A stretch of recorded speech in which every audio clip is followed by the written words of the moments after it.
দিনাজপুরের কাহারোল উপজেলার ঐতিহাসিক কান্তজিউ মন্দির প্রাঙ্গণে রাস পূর্ণিমা উপলক্ষে চলছে মাসব্যাপী রাসমেলা। পুণ্যলাভ ও মন্দির দর্শনে ভিড় করছেন ভক্তরা। এটা সাধারণত এই দিনে ভগবান হচ্ছে আমাদের রাজবাড়ি, দিনাজপুর রাজবাড়ি মন্দির থেকে এখানে উনি হচ্ছে চলে আসেন এই রাস পূর্ণিমার দিনে।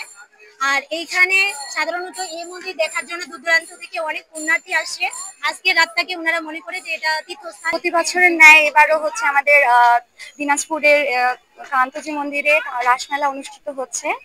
আমরা এবারও এসেছি এবং আমরা প্রতি বছরের এখানে রাসমেলা দেখতে আসি। শুধু স্থানীয়রা নয়, দূর দূরান্ত থেকেও আসেন ভক্ত ও পুণ্যার্থীরা।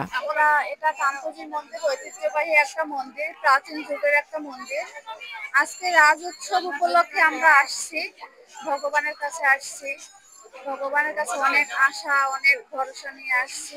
এখানেও আমাদের একটা ধর্মতীর্থ স্থান, সেখানে আমরা নওগাঁ জেলা থেকে আসছি।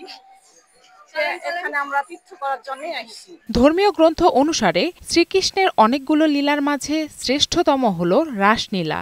এখানে ভক্তের সাথে ভগবানের মিলিত হওয়ার যে আকাঙ্ক্ষা, আত্মার সাথে যে পরমাত্মার যে মিলন, এই রাস উৎসবের মাধ্যমে সনাতনী বৈদিক সম্প্রদায়ের যে অনুষ্ঠান সেটি এখানে প্রতিফলিত হবে।